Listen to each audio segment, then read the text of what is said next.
when this process started out and the House initially took their first vote, there were 2 Democrats who voted not to move forward with the impeachment process. Do we know how the votes are going to line up today? We know that in this committee, it is going to be a straight party line vote. This committee is filled with individuals for whom there is no gray area. All the Democrats are going to vote yes. All the Republicans are going to vote no, both on Article 1, abuse of power, and Article 2, obstruction of Congress. It's when we get to the full House vote that things are a little less settled. There are a handful of Democrats who have said to us that they don't know how they're going to vote, that they're reading these articles, that they're weighing their options, and that this is a very big decision. These are mostly Democrats who come from swing districts who know that their reelection effort is going to get a little harder, potentially, if they take this controversial vote. And so they are either waiting until the very end to say that, yes, they are going to vote for impeachment, or perhaps they are going to hold out and vote no. And Democratic leaders are prepared for that. They know they could have, up to half a dozen defections, but they still believe that they are safe.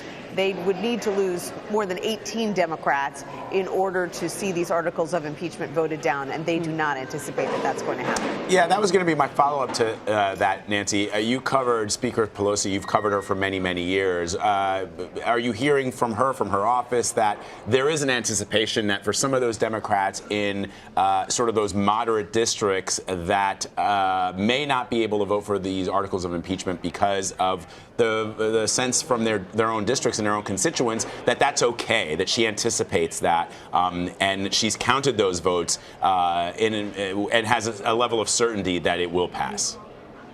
Yes, they've been foreshadowing that because they know that the Republican argument is going to be, look, this was a bipartisan vote against impeachment, not for impeachment. And so, they're trying to cushion the blow by acknowledging now that, yes, there will probably be a handful of Democrats who vote no. And Speaker Pelosi said, and based on what we've heard from our sources, we know this to be true, that she's not whipping this vote. She's not urging members like she would in other situations to vote yes, to try to keep all of the Democrats together. She knows that this is a tough vote for some of her members from swing districts, and she wants them to get reelected. So if they believe that voting no is the best option for them politically, then she's going to allow them to do that, knowing that she does have this cushion and that she can afford to lose a few votes.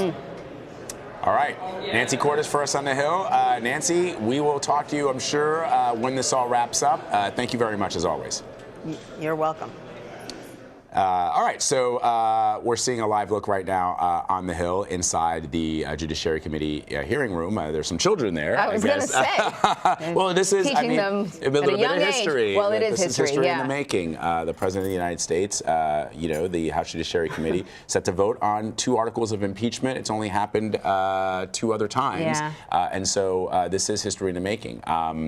All right, let's get in CBSN political contributor Molly Hooper. She's joining us from Washington, and Republican strategist and CBS News political contributor Leslie Sanchez is joining us now from Washington. Antoine Seawright is on his way to represent the Democratic viewpoint into our bureau, so we'll talk to him when he lands. So Molly, to you first, I guess, what we saw play out yesterday, 14 hours of both Democrats and Republicans sort of in many instances, yelling at the cameras, yelling for the cameras. And repeating themselves. And repeating themselves over and over again. You heard Republicans saying that these articles of impeachment and the things that the president is accused of doing are not impeachable offenses. You heard Democrats saying he's a threat to national security and to our Constitution. What are you hearing from sources on the Hill about how both sides are feeling going into this impeachment, into ultimately the full House vote? Well, I think both sides going into it knew that they weren't going to have any defections, really, in this Judiciary Committee. It's a very partisan committee, partisan on both sides of the aisle. You have your conservative firebrand, you have your liberal progressives, and again, this is one of those committees where the outcome is pretty much foreordained. But what's important, especially in the House and the Senate, of course, but the House, because it is so considered the people's house and kind of unruly, is the process and comedy that is established between members going into anything like this, especially a vote of such magnitude. And last night, I think the Republicans really were shocked when Jerry Nadler gavelled down the markup at 11:15 without taking a vote on the articles of impeachment, waiting until this morning, but not giving them any notice of that. And so I think that what we've seen play out in the run-up to this vote, and perhaps it'll change a little bit on the floor when Speaker Pelosi and Leader Hoyer are more in charge of the floor dynamics. But just in terms of the respect and the respect you give other members of Congress, knowing that one day eventually your party will be in the minority and have to, be on the receiving end of these, you could say, parliamentary slights. But that's very in the weeds. Like I said, both sides going into this knew that the votes were going to end up party line, and really the big question mark is what a handful of moderate Democrats and moderate Republicans may do when it comes to the full floor. Leslie, to the outrage that Republicans displayed when they found out that the vote was going to be this morning and not in the wee hours of the morning or late last night, the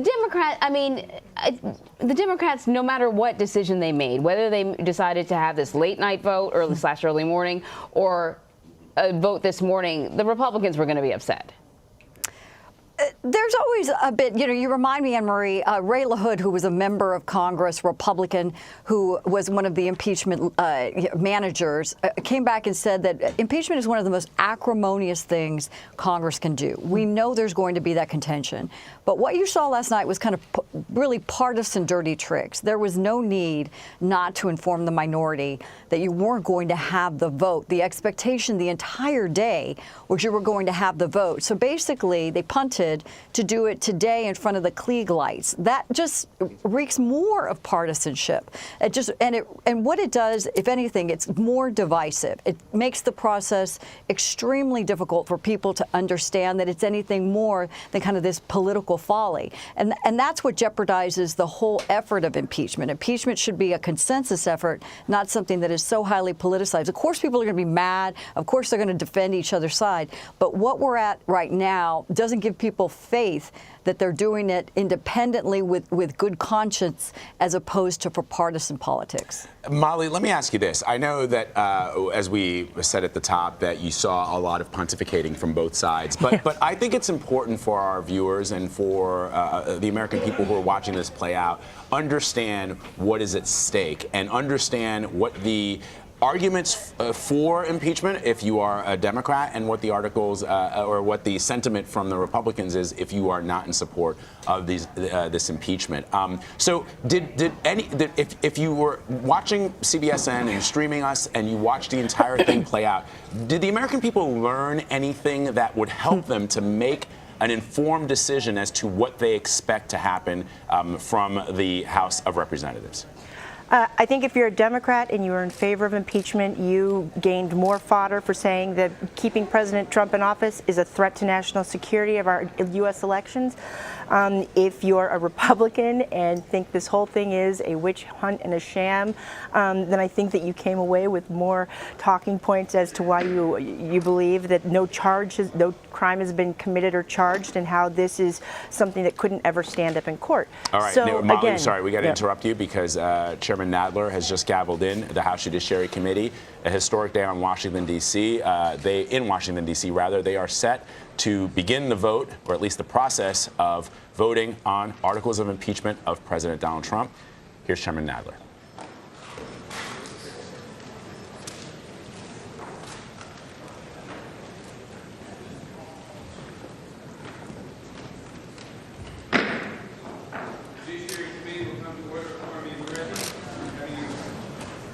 Thank you. The Judiciary Committee will come to order, a quorum being present. Having agreed yesterday to the amendment in the nature of a substitute on articles of impeachment against President Donald J. Trump, the pending business is reporting the resolution favorably to the House. Reporting quorum being present, the question is now on the motion to report the resolution H-Res 755 is amended favorably to the House. Pursuant to Clause 5 of House Rule 16, because the resolution contains two distinct propositions, We will divide the question between the two articles.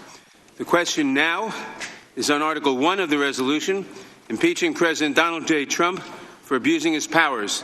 The clerk will call the roll. Those in favor say aye. Mr. Nadler? Aye. Mr. Nadler votes aye. Ms. Lofgren? Aye. Ms. Lofgren votes aye. Ms. Jackson-Lee? Aye. Ms. Jackson-Lee votes aye. Mr. Cohen? Aye. Mr. Cohen votes aye. Mr. Johnson of Georgia? Aye. Mr. Johnson of Georgia votes aye. Mr. Deutsch? Aye. Mr. Deutsch votes aye. Ms. Bass? Aye. Ms. Bass votes aye. Mr. Richmond? Yes. Mr. Richmond votes yes. Mr. Jeffries? Aye. Mr. Jeffries votes aye. Mr. Cicilline? Aye. Mr. Cicilline votes aye. Mr. Swalwell? Aye. Mr. Swalwell votes aye. Mr. Liu? Mr. Raskin? Aye. Mr. Raskin votes aye. Ms. Jayapal? Aye. Ms. Jayapal votes aye. Ms. Demings? Aye. Ms. Demings votes aye. Mr. Correa? Yes. Mr. Correa votes yes. Ms. Scanlon? Aye. Ms. Scanlon votes aye. Ms. Garcia? Aye. Ms. Garcia votes aye. Mr. Neguse? Aye. Mr. Neguse votes aye. Ms. McBath? Aye. Ms. McBath votes aye. Mr. Stanton? Aye. Mr. Stanton votes aye. Ms. Dean? Aye. Ms. Dean votes aye. Ms. McCarcel-Powell? Aye. Ms. McCarcel-Powell votes aye. Ms. Escobar? Aye. Ms. Escobar votes aye. Mr. Collins? No. Mr. Collins votes no. Mr. Sensenbrenner? No. Mr. Sensenbrenner votes no. Mr. Shabbat? No. Mr. Shabbat votes no. Mr. Gomert? My vote is no. Mr. Gomert votes no. Mr. Jordan? No. Mr. Jordan votes no. Mr. Buck? No.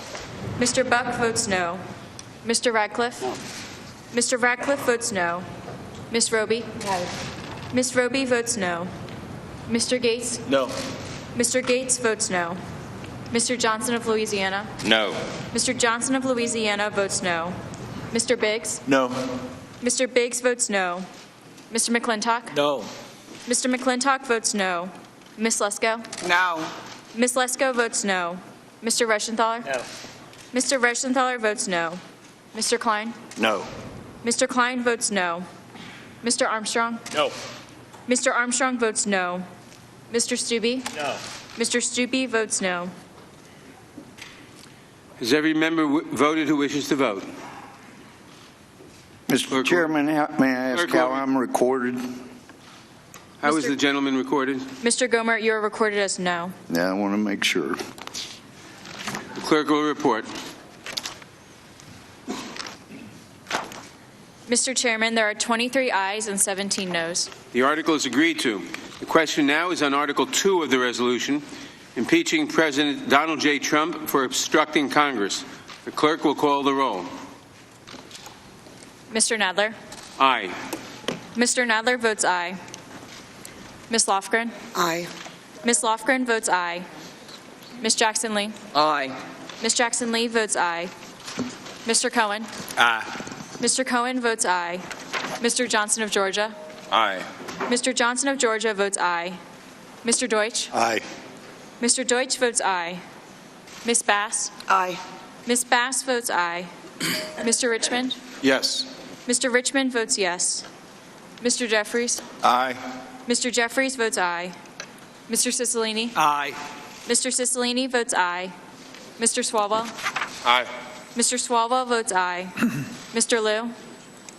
Mr. Raskin? Aye. Mr. Raskin votes aye. Ms. Jayapal? Aye.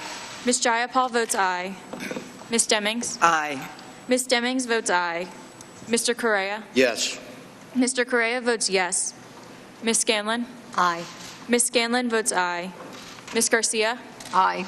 Ms. Garcia votes aye. Mr. Neguse? Aye. Mr. Neguse votes aye. Ms. McBath? Aye. Ms. McBath votes aye. Mr. Stanton? Aye. Mr. Stanton votes aye. Ms. Dean? Aye. Ms. Dean votes aye. Ms. McCarcel-Powell? Aye. Ms. McCarcel-Powell votes aye. Ms. Escobar? Aye. Ms. Escobar votes aye. Mr. Collins? No. Mr. Collins votes no. Mr. Sensenbrenner? No. Mr. Sensenbrenner votes no.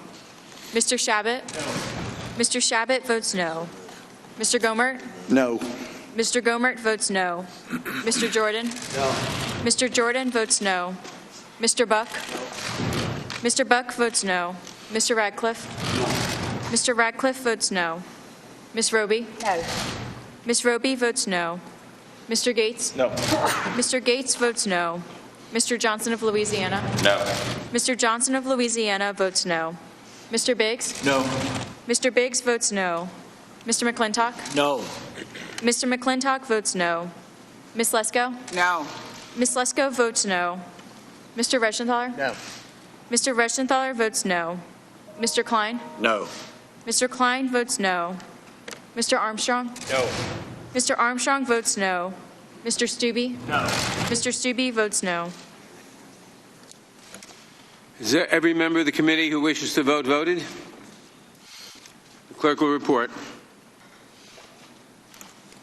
Mr. Chairman, there are 23 ayes and 17 noes. The article is agreed to. The resolution as amended is ordered reported favorably to the House. Members will have 2 days to submit views. The resolution will be reported as a single amendment in the nature of a substitute. Without objection, staff is authorized to make technical and conforming changes. Without objection, the committee is adjourned. Mr. Chairman, For what purpose does the gentleman seek recognition? pursuant to Clause 2L of Rule 11, I give notice of intent to file dissenting views. Notice is heard. Without objection, the committee is adjourned.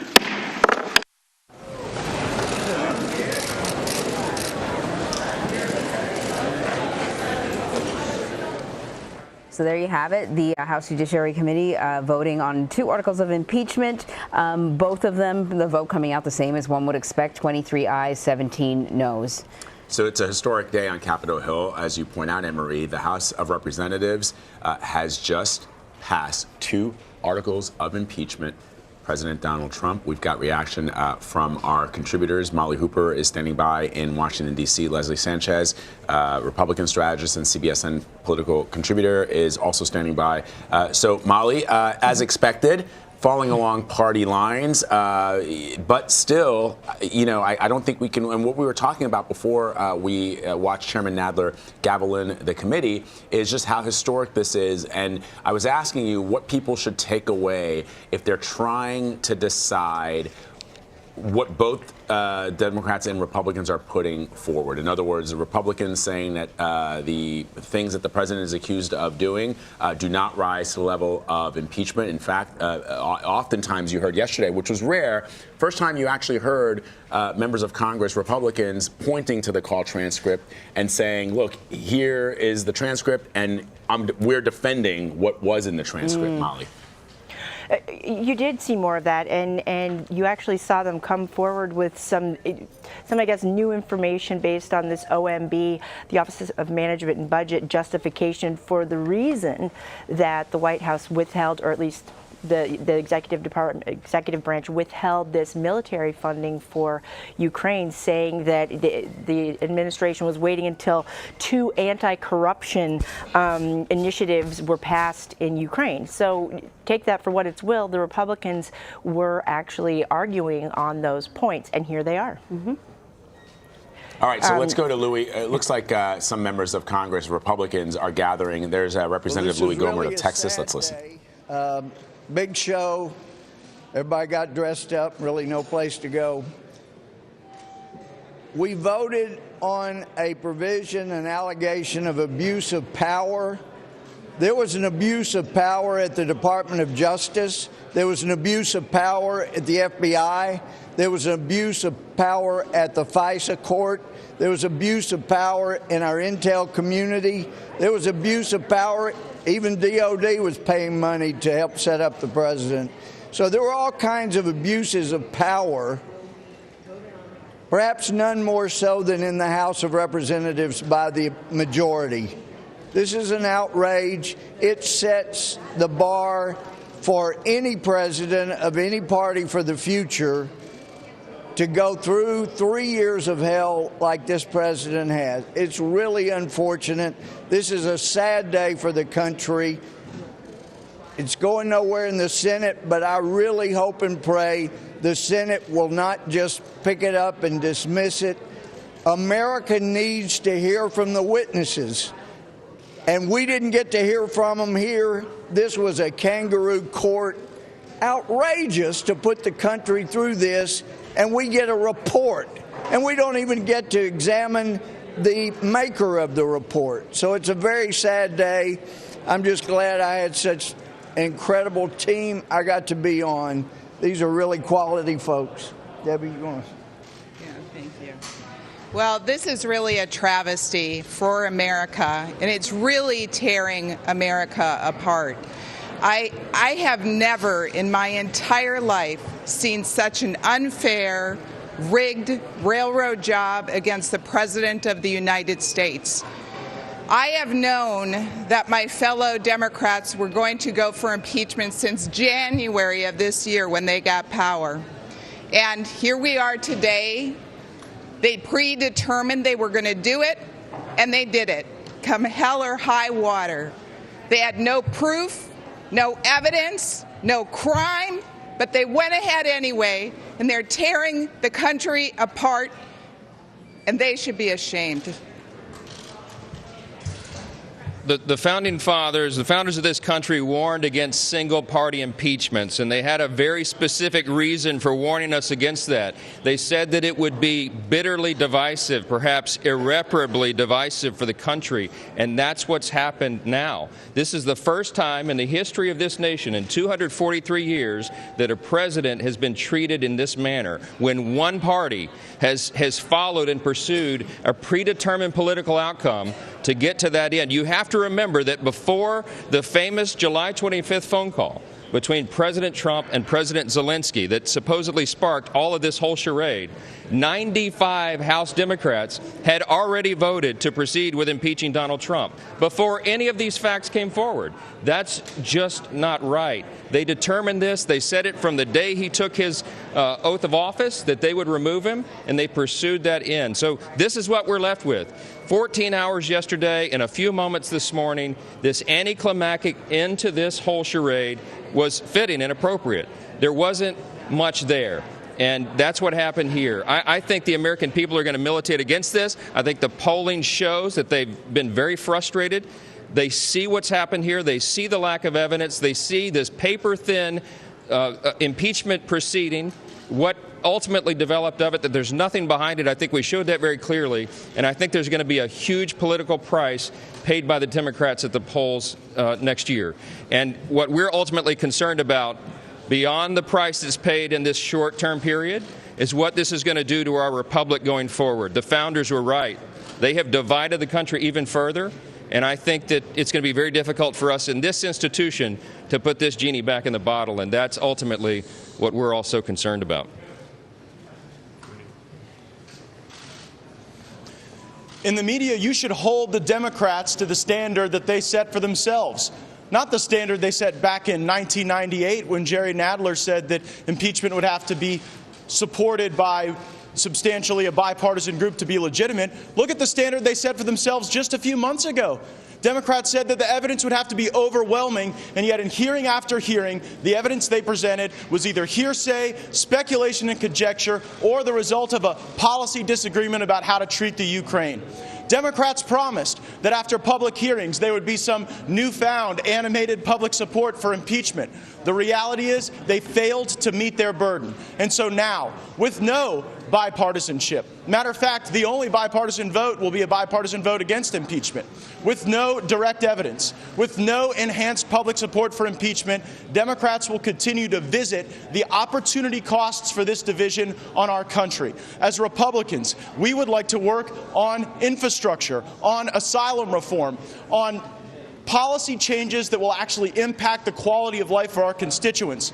But for Democrats, impeachment is their drug, it is their obsession, it is their total focus, and it is deeply disappointing that they failed to meet the standard that they set for themselves. Okay.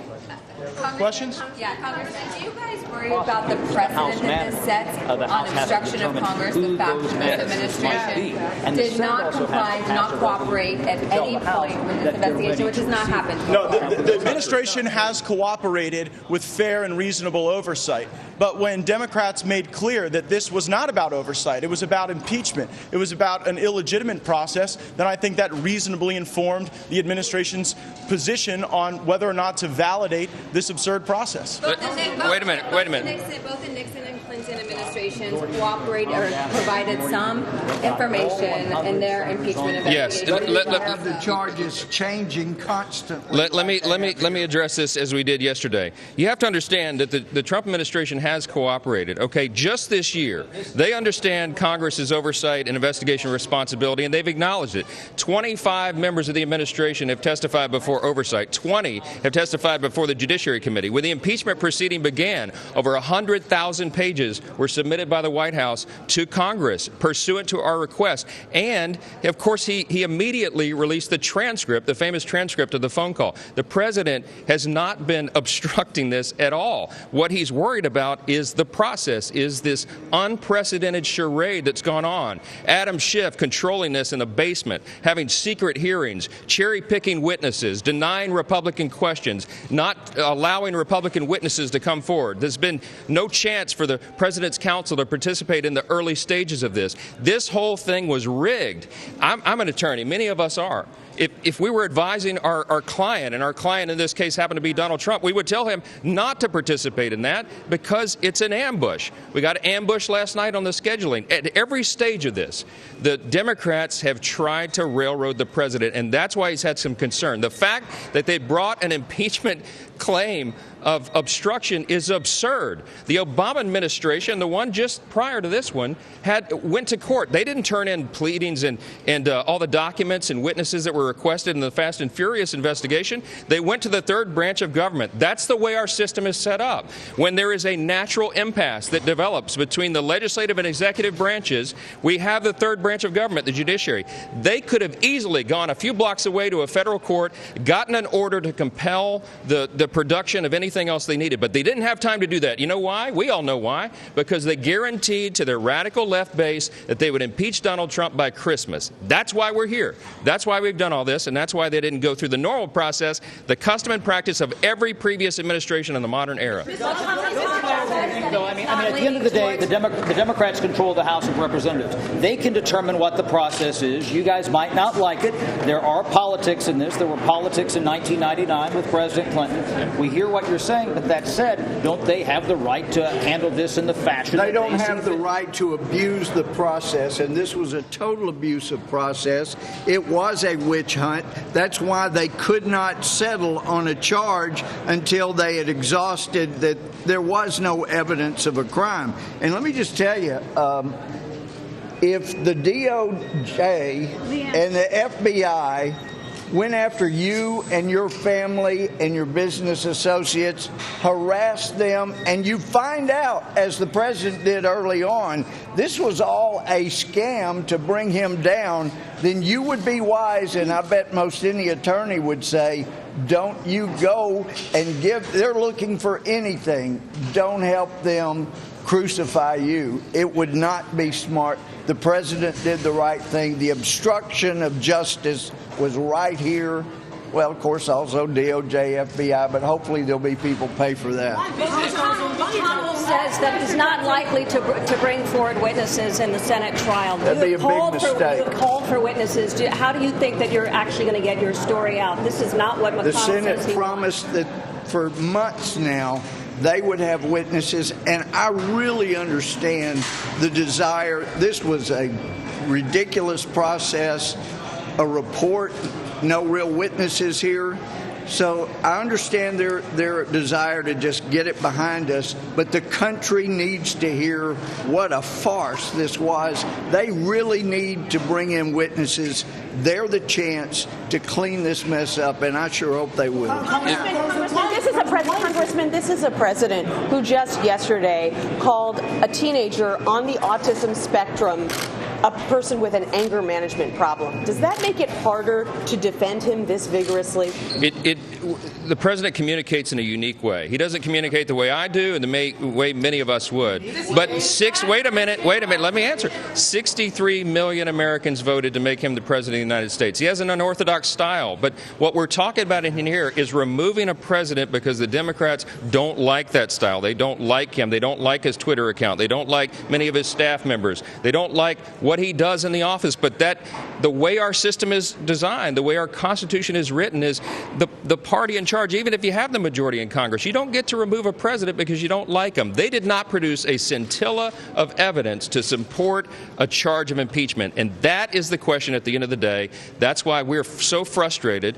We may not have a trial in the Senate. The president may not get a chance to put on his witnesses and put on his defense, but we're going to do it to our constituents and the American people every opportunity we have. And I don't know. I think that's about it. Why is it ever okay for an American president to ask a foreign power to investigate a political rival? Why do you think that's okay?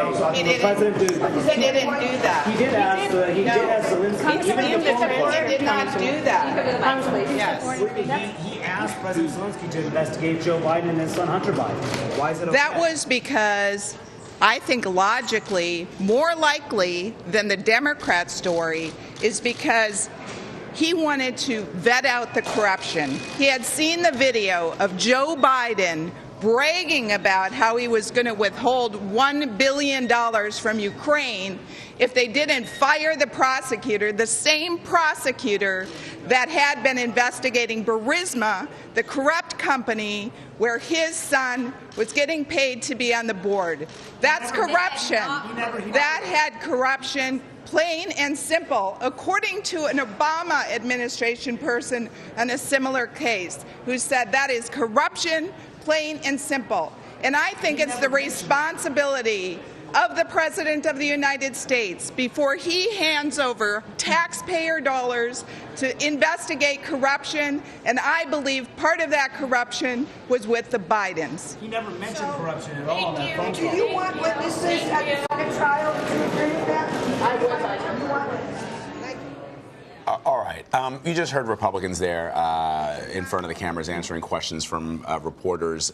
Explaining why they voted against the articles of impeachment. I'm sorry. Congresswoman Lesko, what she just said there is part of what you've been hearing over the course of the last couple of weeks from Republicans and from the president himself. Molly Hooper is standing by along with Leslie Sanchez, and Antoine Seawright is joining us here, Democratic strategist and CBSN contributor. But Molly, what Congresswoman Lesko just said is absolutely not correct. I mean, the idea that she pivoted from the question, which was a legitimate one, when is it okay for a United States president to ask a foreign country to look into a political rival? Congresswoman Lesko started talking about Joe Biden withholding billions of dollars in aid from Ukraine. Joe Biden, as vice president of the United States, had no authority to withhold anything. He was carrying. You explain to our viewers what Joe Biden was doing when that money was being held, Molly, because I know you've covered this.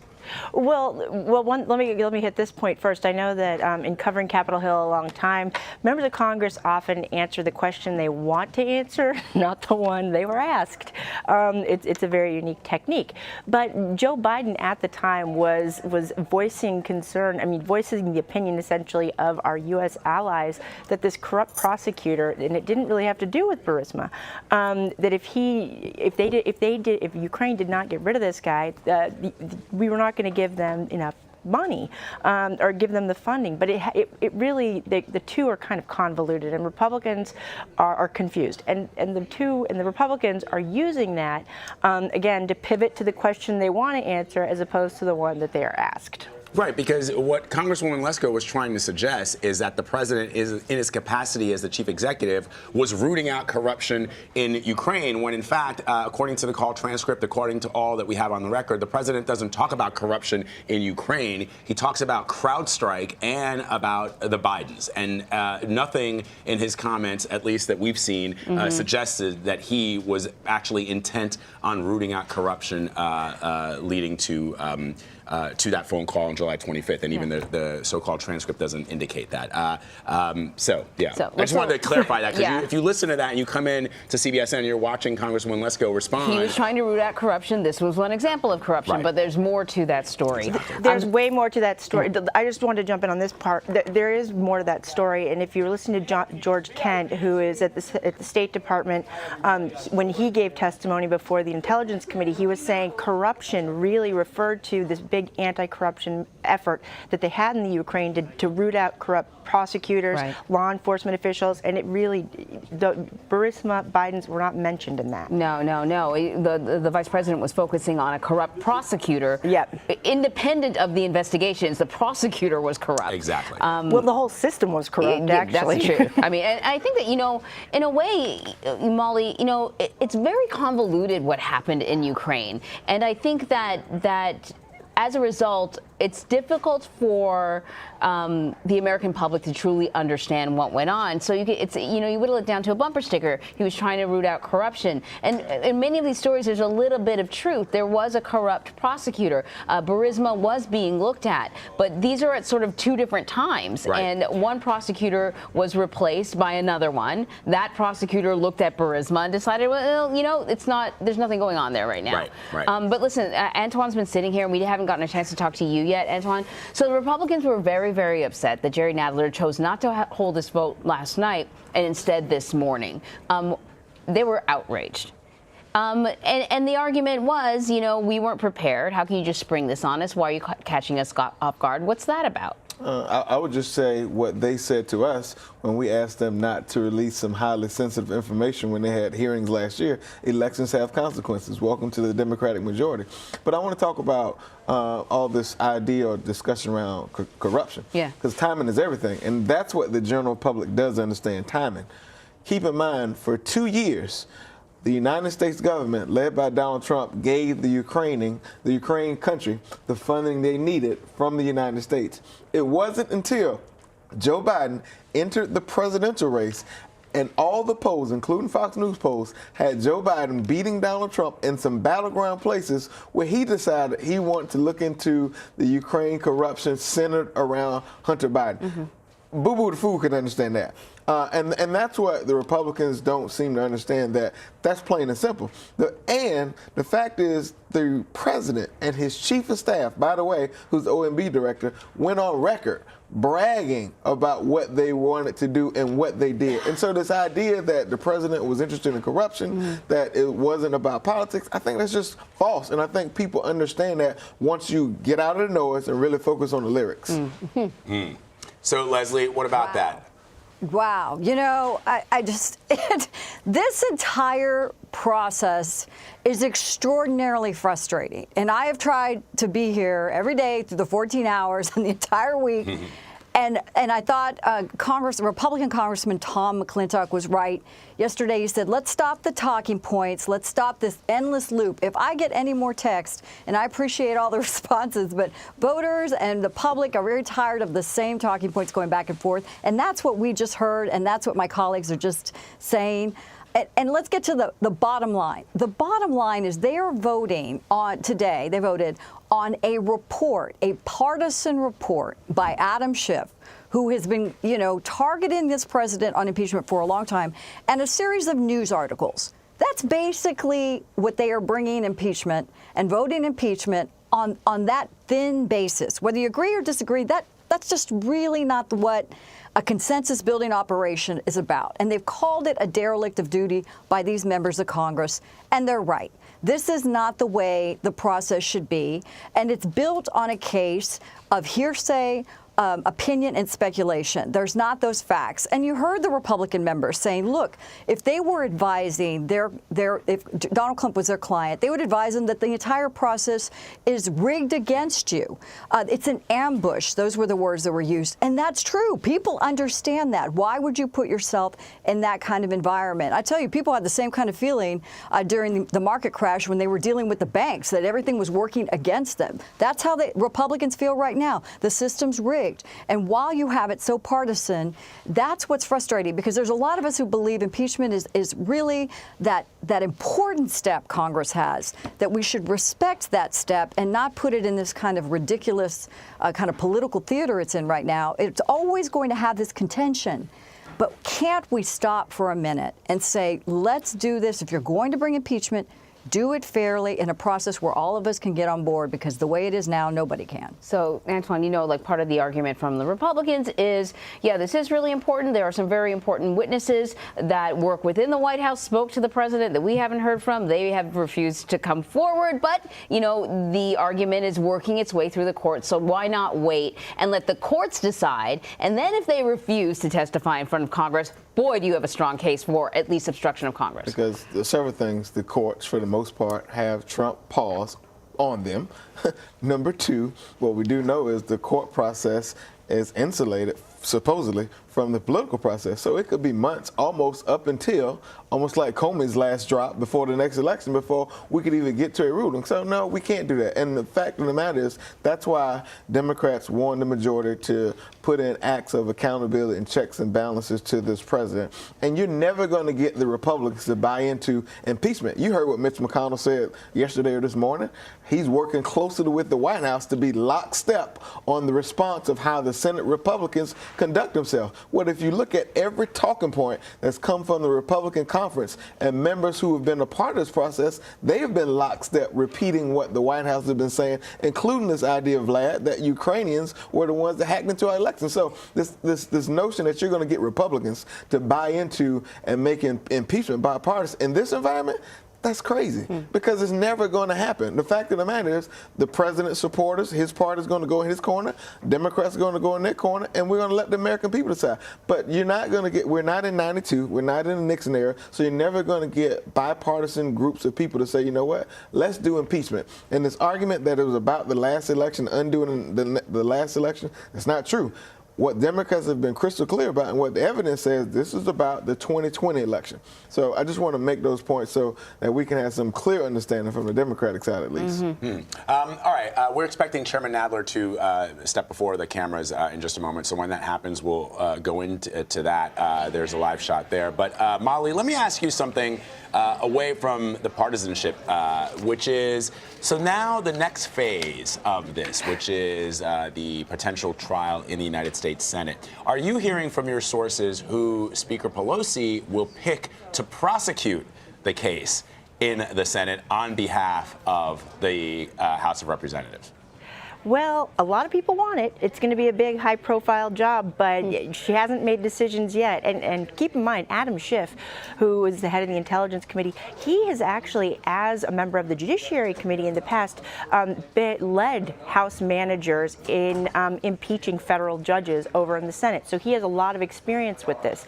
Jerry Nadler, of course, wants to take a central role, as do many of the Democrats. Like if you look at Eric Swalwell on the Judiciary Committee, Hakeem Jeffries, there's individuals who are former prosecutors and who are part of Pelosi's leadership team that want to play a starring role in this, if you will. But it's interesting because yesterday, Steve Chabot, a Republican on the committee, on the Judiciary Committee, was also on the committee in 1998 when the Judiciary panel impeached Bill Clinton and sent those articles to the Senate.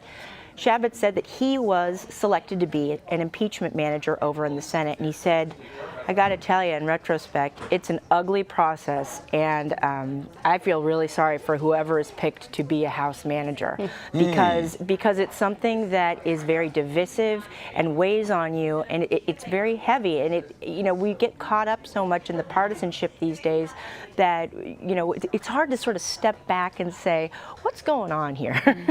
What's the ramification of this? And I think that to hear him say that caught me off guard a little bit. Could you potentially, Molly, see, and I know that both Chairman Schiff and Chairman Nadler have constitutional law experience, but I'm thinking back to the Clinton impeachment, and the Republicans there were all white males, and I'm wondering if perhaps showing sort of a sense of diversity in the Democratic Party, that you could see somebody, for example, like Val Demings from Florida, even though she doesn't have a constitutional background. She was a former law enforcement officer. Antoine wants to jump in. Yeah, you can say it. You can say it. Just jump in. I think you'll see some African American females, some African American leaders within our caucus ascend themselves as they've done through this hearing. Val Demings, Terry Sewell, Karen Bass. There are a number of African American leaders within the caucus who will essentially, likely end up being impeachment managers and watching this process.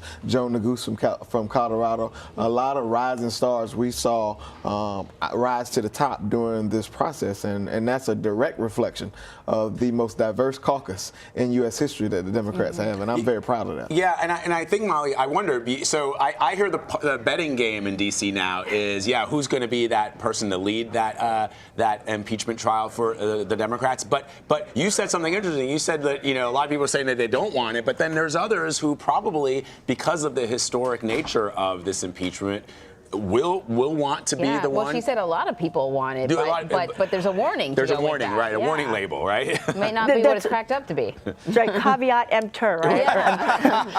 Yeah, right. Like, now you got what you wanted. Now what are you going to do? Right? Now what are you going to do with Finally it? caught the car. Have fun. That's right. You caught the car. Now what do you do? So listen, Molly, throughout this whole process, the Republicans have complained that they haven't been able to get the witnesses that they want.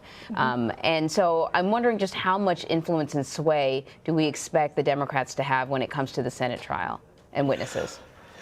Well, see, and that's the big question. I mean, it all kind of comes down to what Mitch McConnell and the White House attorneys figure out they can accomplish over in terms of the process for a Senate trial. Because remember, you need to have 51 votes to move ahead with creating this process that we see, what we will see unfold over in the Senate.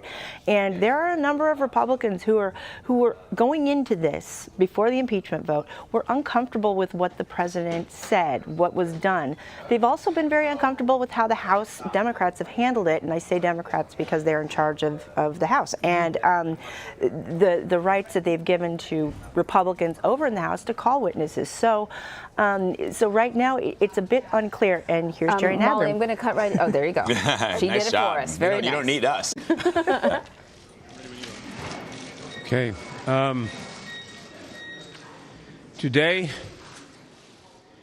Today is a solemn and sad day.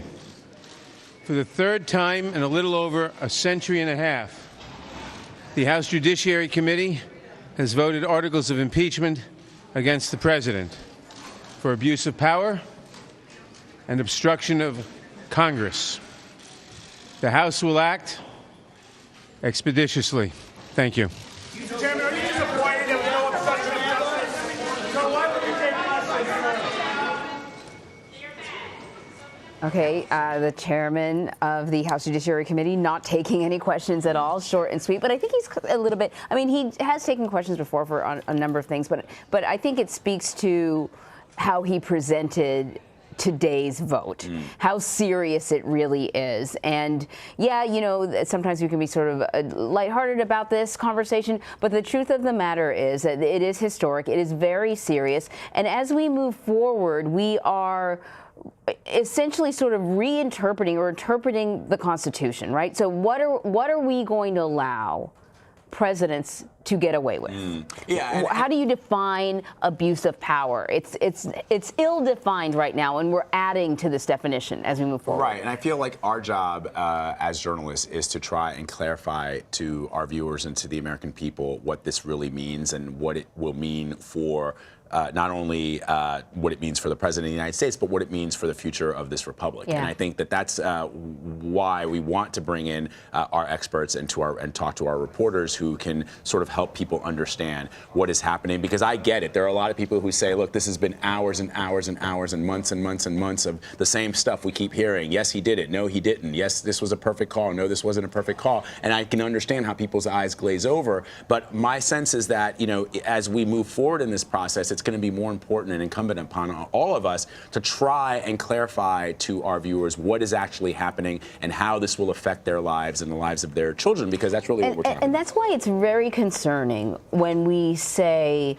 the outcome of the Senate trial is a foregone conclusion. Right? We shouldn't be able to say that. The role of the Congress and the role of the Senate is to make sure that the president is doing what he's supposed to do, that the president is fulfilling his role and not violating the Constitution. Sorry, Leslie, I think that's you, right?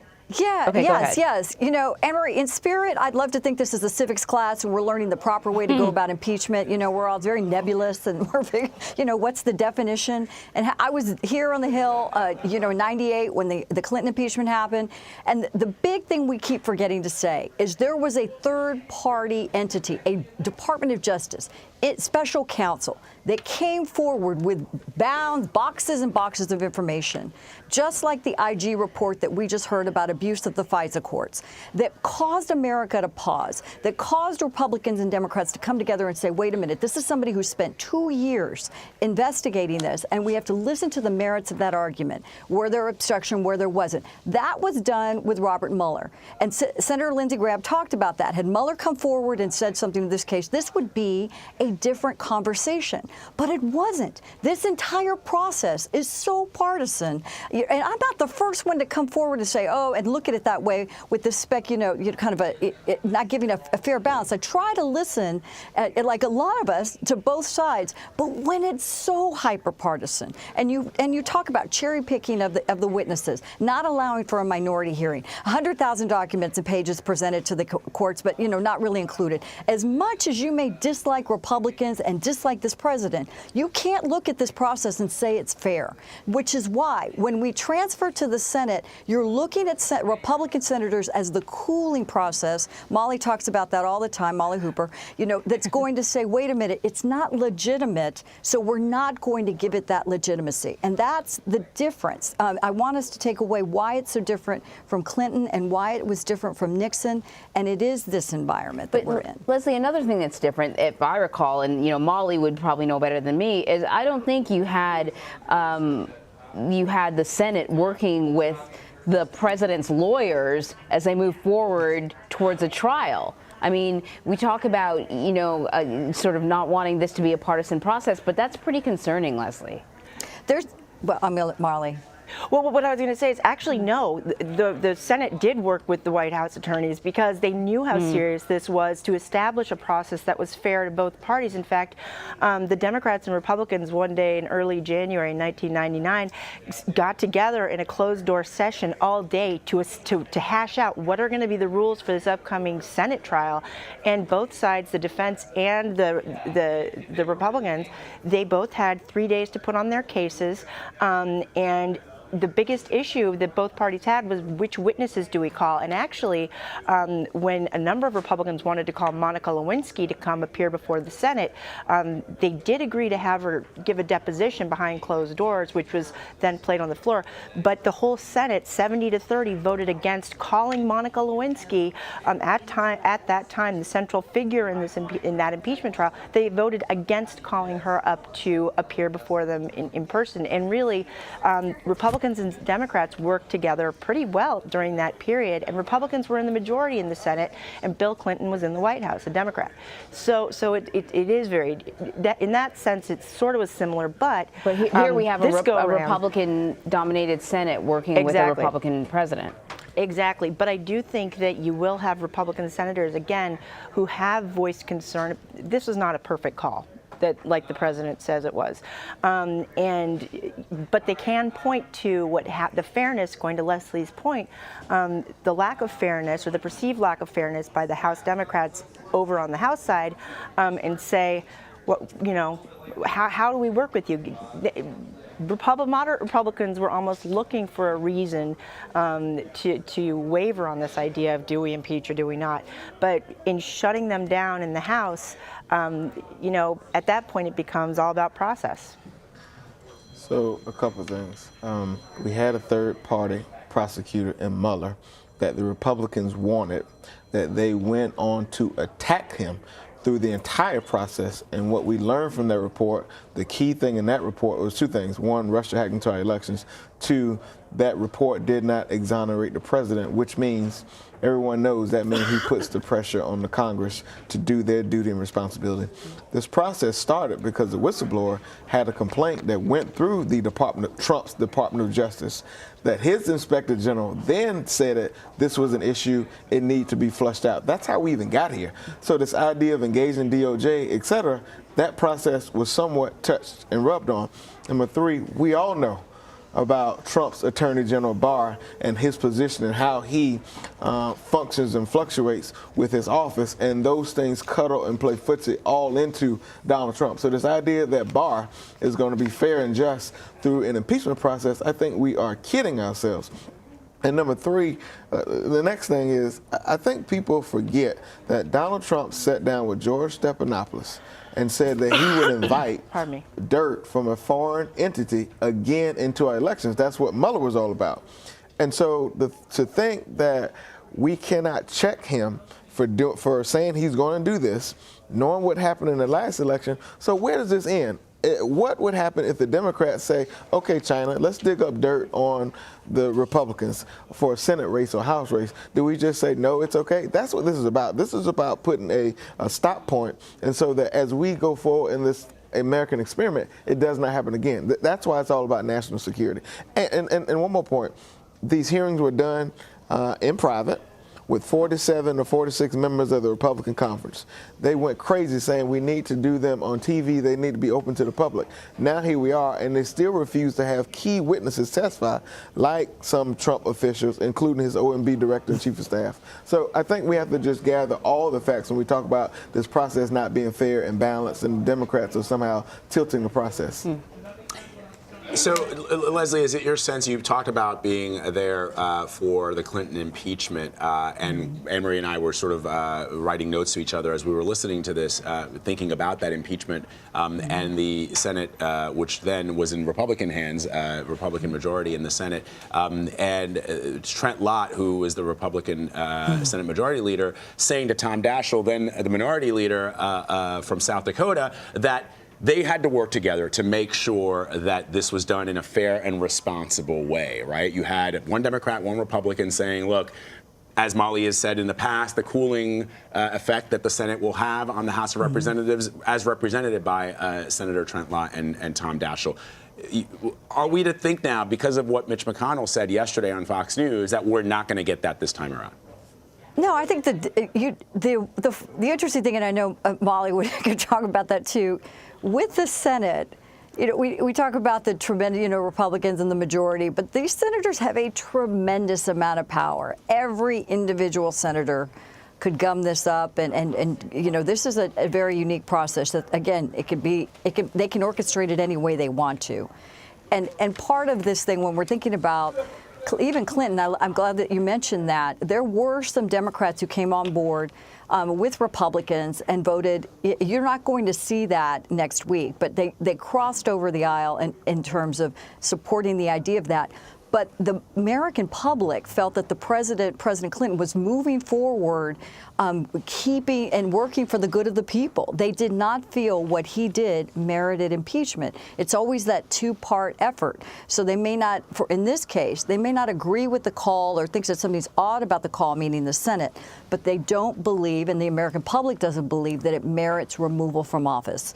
And that's this cooling, this kind of understanding what measure and was it done in fairness. Lindsey Graham said yesterday he's going to be looking at the record of what was presented in the House, and meaning all the testimony, and meaning the very partisan report of Adam Schiff and all these news articles. If you listen to yesterday, this introducing the Time magazine and introducing, the Wall Street Journal and introducing the Washington Post. I mean, it was just this great reporting by journalists, but as the members have said, they are it's a derelict of duty for them not to investigate beyond that and just to rely on third party.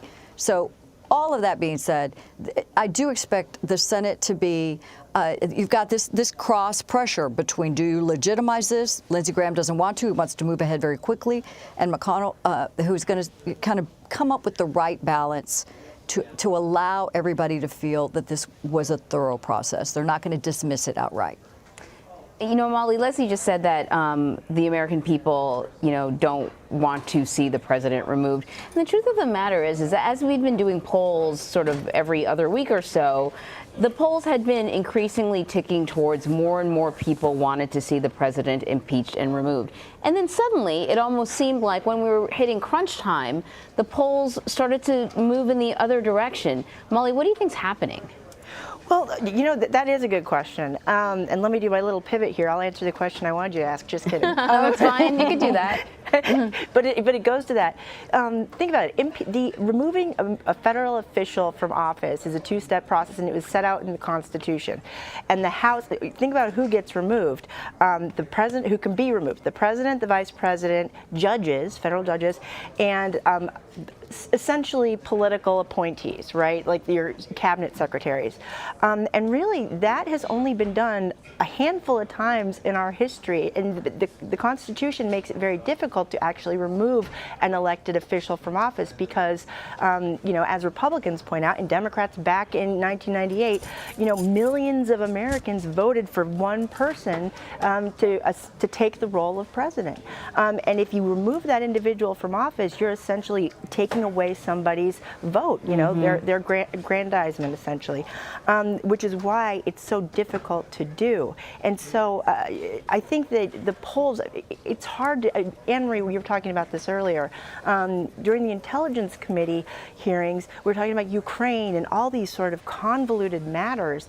But back in 1998, lying under oath about sex was not difficult to understand. Right. Having a president on tape lying about it, that was not difficult to understand. Whether it was impeachable or not, different matter. But this issue in particular, and Nixon as well, breaking into the DNC, telling your officials to do it. People understand that, right? But in this matter, it's a little more difficult. One part to that was really the clarifying factor for the American public. In impeachment, you had tapes, and in Clinton, you had address. And there was something you could really see. This was not a case where Donald Trump, where he had, $400 million in his refrigerator. There was not this wad of cash, So it wasn't this kind of understanding that this connected. It was more hearsay and how you viewed it versus actual evidence. But I wasn't too old in '92 in that time period, so I can't give you all the details around that. You're supposed to wait for someone else to say that. Exactly. You were just a young whippersnapper. How would you know? I don't. He's ready to say, "Okay, boomer." let me say it the South Carolina way. I don't have as many miles on my engine as some of you. Wow. Hey, but you can go to C-SPAN. They have all the tapes. But I will say, I don't know. Well, first of all, we did not have a 24-hour news cycle in either one of those cases in which you have the left and the right just going into their corners, pumping up the volume about how they see this process. Number two, and correct me if I'm wrong, I don't know if there was a scenario in which people were told not to testify on the record, particularly people who had direct involvement in the situation. So that's why these two cases are totally different. And from the very beginning, you asked why the polls changed to Molly, and I'm going to borrow your question and try to give you answers as I see it. The polls have slipped in some places, in some cases, because through this entire process, the Republicans have tried to make this a circus. They wanted to tamper down the process, tamper the facts, beat on the process to confuse even more the American public so people can say it's a wash, it's a waste of time. Here's what you cannot dispute. My dear friend Leslie mentioned there was a dress and there were tapes. Well, there was a tape. There was Trump on the front lawn of the White House saying what he did. And there was a tape of Mick Mulvaney at a press conference saying the same thing. So there were two tapes. That's why you see these impeachment articles very narrowly drawn and focused and not giving any wiggle room for error or any wiggle room for people to guess. Those tapes, they thought they were going to use for an article related to bribery, which ultimately the Democrats did not have enough any evidence overall in either of these. They basically went to the lowest common denominator where they didn't have to have actual evidence. So I don't buy the theory on the tapes. And I want to agree with you, Antoine, on let's find something to agree on, because I think that's where, a lot of us want to be moving, but not in this particular area. All right, we're going to continue this discussion on the other side of this hour with some of our contributors, but I want to thank Molly Hooper in D.C., Leslie, and Antoine as well. Always a spirited discussion when we have all of you on our air. Thank you so much. All right, we're going to take a quick break. We'll be back. We'll be doing some other news that we want to share with you because there are other things happening around the world. Yes. So we want to get to some of that, so stick around.